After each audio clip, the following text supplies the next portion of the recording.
Hey, happy days. Sharon Horne-Ellstrom here, discussing the transition from the brick and mortar world and corporate world of business to the online world of business.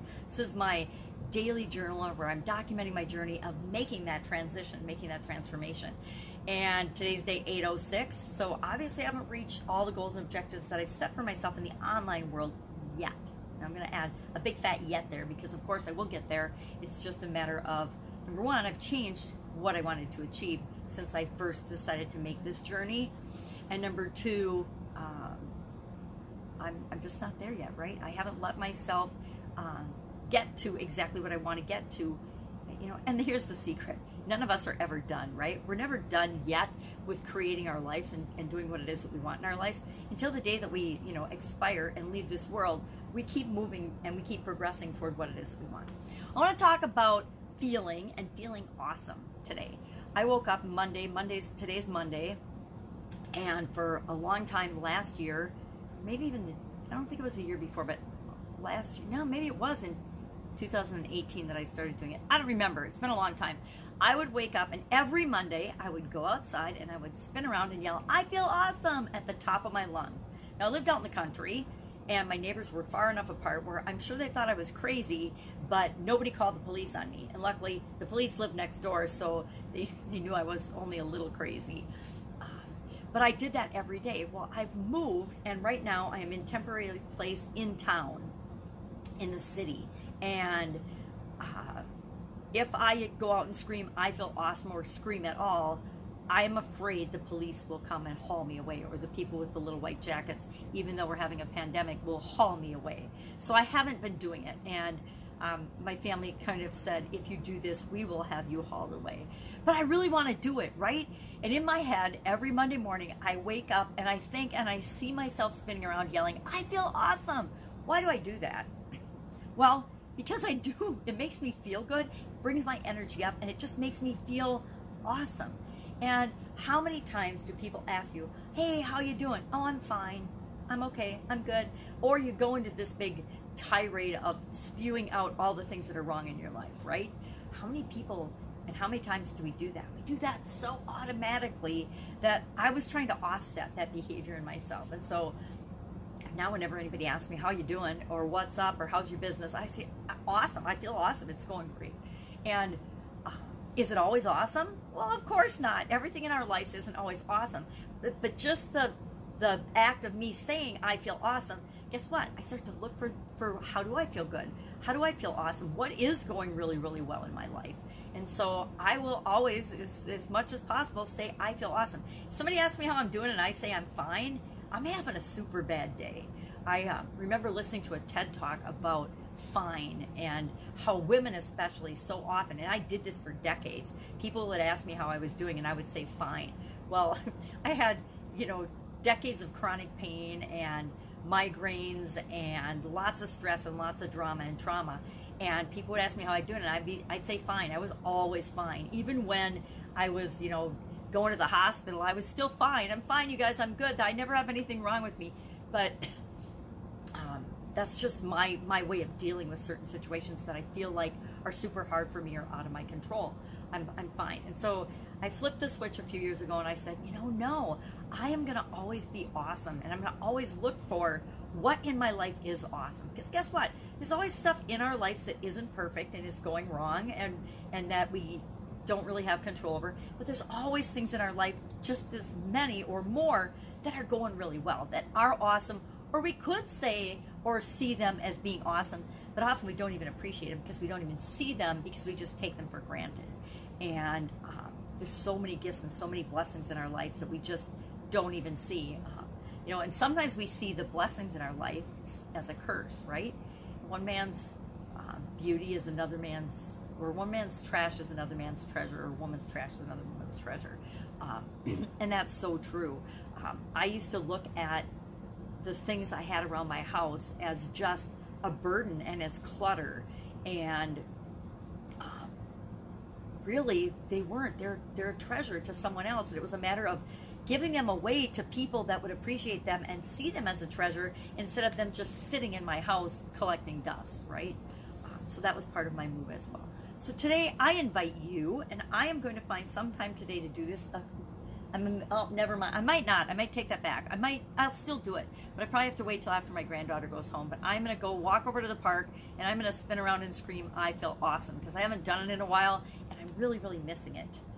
And if the police and the men in the little white coats come and drag me away, and I'm not here tomorrow, that would be the only reason I wouldn't be here tomorrow. But if I'm not here tomorrow, then you know what happened. Today is day 13 of the Get Up and Go challenge. I'm doing a 30-day challenge the entire month of April, a free challenge, primarily for anybody who is wanting to be better off at the end of the month than they were at the beginning of the month. And better off is defined by you, but I'm saying at least 10 times better off. So 10 times better off in your situation than you were April 1st to April 30th. So today was day 13 of that, and we talked about results, getting results. We're learning a process, the process of handling challenges in a way that empowers you and uses them as stepping stones instead of thinking them as something negative or something that is like a failure or stops you in your track or shuts down your life. Anytime in my past that I've ever had my life totally shut down, and it's happened in several occasions and in different ways. I mean, I've been fired. I hate to admit it, but I've been fired before from jobs that stopped me in my tracks. I've been laid off from really good corporate jobs as things in the business world changed. We are not, any of us, immune to challenges and changes in the direction of our life. I've had illnesses that have stopped me in my tracks and actually shut me down totally.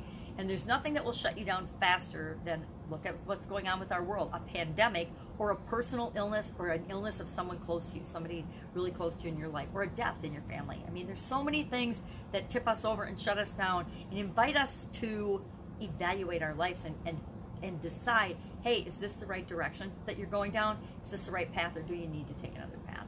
So day 13 of that was all about results and how we define and look at results. Today's idiom was butterflies in your stomach. So I got my butterfly t-shirt on, and I did a butterfly frame, which was really kind of fun. I like it. And I knew as soon as I saw this idiom yesterday, I finally made myself look at the idiom the night before and think about it, because I wanted to make them a little more fun. So I looked for props, or I looked for like shirts with the something to do with the saying on it, and something a little more fun than just talking, like this one. This one's just talking, right? So I want to find some things that are more fun for that. So I do my idioms the night before, and as soon as I saw butterflies in your stomach, or in my stomach, or in the stomach, I knew that I knew I had a shirt with butterflies on it somewhere, and I had to dig, because most of my stuff, most of my clothes and stuff are still packed up. I haven't unpacked them. So I'm having to get creative. And I knew that I was going to use this butterfly frame because I'd used it once before and it was really fun. It's just got purple and pink butterflies fluttering everywhere, so it's pretty fun. And it doesn't have music or sound to it, so you can actually talk, and the only disruption is the butterflies. So I did that, butterflies in your stomach today, and then what to do about it. You know, I can bring it up and I can tell you what it means, but if I don't give some suggestions or thoughts or ask some questions around the idiom, what's the point? It's kind of like when people share the word of the day, and you know, here's the definition, here's the word of the day, but then they don't give you anything or say anything about it. It's just like, oh, my word today is confidence. Have confidence. Well, how effective is that? I mean, give me like one or two things that would help me to improve my confidence. So I'm trying to do more of that. I'm not trying to do more of that. I am doing more of that. I think going forward, one of the things I'm doing right now is I'm finding what are the gaps in what I'm doing. I'm still personally trying to do way too many things myself, and it's a huge example of this, and I've been seeing it for a long time, is this 20-day challenge called Rise Up Challenge that I'm being a participant in. I like to do other people's challenges as well as my own, and so I decided, okay, I'm doing a 30-day one, but I can still participate in somebody else's as well. So I'm doing that every day, and I realized the power of having a huge team of people working with you on a project, and how you can explode and be so much more impactful with your projects and what you're doing in the world when you bring other people together. Pete Vargas III has gotten like 40 different people or so that are coming in, 40 experts in all the different fields, all the same areas that I talk about. He calls them different things, but they're the same exact 7 categories that I talk about, right? in my 30-day challenge he's doing in his. And I started mine on the 1st. I think they started on the 5th or something. And they're right in the middle of the month. And then they're selling their event on the back end of it because as part of COVID-19, of course, he was a speaker and he teaches people how to be awesome speakers. And all the stages are shut down right now. So anybody that is a speaker or a stage presenter or a keynote speaker or events or things, all of that's shut down because of the pandemic. And so he had to quickly shift and pivot his business, like all of us have, to figure out what can he do. You know, I can throw in the towel and quit, or I can figure out what I can do. Well, everything with technology nowadays can go to remote events, right? We can do events and we can all be in the comfort of our homes watching on the internet. Is it 100% the same? No, it's not. You're not shaking the hand of the person next to you. You're not hugging and getting all excited, but you can still recreate 90% of that feeling, 90% of that in remote events. And so they're doing one of those at the end of the month, or not the end of the month. Yeah, the end of the month, I think. I don't remember. Anyway, I signed up for it, so I'll be participating in that and learning from that as well, because I'm really curious about it. I mean, I've done a virtual summit. I did a women's summit last year, beginning of last year, and that was really fun. And I understand where he's coming from when he says, you know, I'm getting as much out of this or more than anybody else that's participating, because he gets more time with each of these experts, right? What a great way to learn and grow and personally develop is having a summit. I learned more from my women's summit than anyone else because I was up close and personal and asking the questions and getting my specific questions answered for the audience, but also for myself as part of that women's summit. And it takes a lot to put something like that together, but if you have a team of 35 people, it's a whole lot easier than if you have a team of 2 or 3 or a team of 1, right? So I'm learning where the gaps are in the way I'm doing things and in my business. I also know and I've known where they are, but it's like every other business and industry right now, whether you're closed or open, you're finding out where the gaps are, where the holes are, where you failed to plan, where you just didn't even know that you needed to plan for something like this.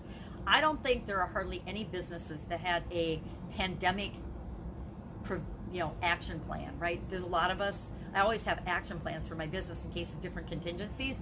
A global pandemic was never on my list of possible things that could happen, right? So I think that I would have been unprepared for that had I still been in my Italian food business, although we still would have been operating. So, I don't know. We would have been adjusting on the fly. We'd have to be adjusting on the fly, like a lot of businesses are. So that's it. That's all I've got today. I do want to go out and yell, I feel awesome, because I miss doing it. Maybe I'll go yell, I feel awesome, because the snow's so pretty.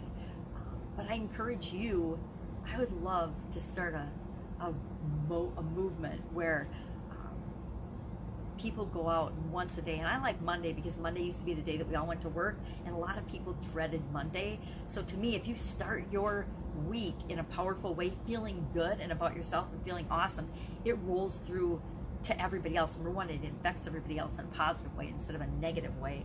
And it just increases your level of confidence and how you feel about how you're approaching your day and your life and your world. So I'd like to almost start a movement where we went out and at least every Monday or one day a week, whatever day would be best, we went out and we yelled, I feel awesome. And the more that we share that with each other on video and things, like share a little clip in the comments below, I think the more fun that is. So we'll see if I can't do my I felt awesome. I used to yell it and do it on Instagram Live, actually. Maybe that's like a TikTok thing or something. I don't know about TikTok. That might be a fun thing to do on TikTok or something. Maybe I will explore TikTok and we'll figure out how to yell I felt awesome on TikTok. Anywhere where you only have 15 seconds, it's kind of good, because you don't want to be screaming more than that, or they will come with the little white coats that attach in the back, right, or hook in the back. Have an absolutely awesome, amazing day. If I can help you in any way, please ask. One of the things we can always do is we can ask the question. And what I found is anytime I ever ask a question, usually even before anyone can answer it, the answer is shown to me and I see the answer and I find a way.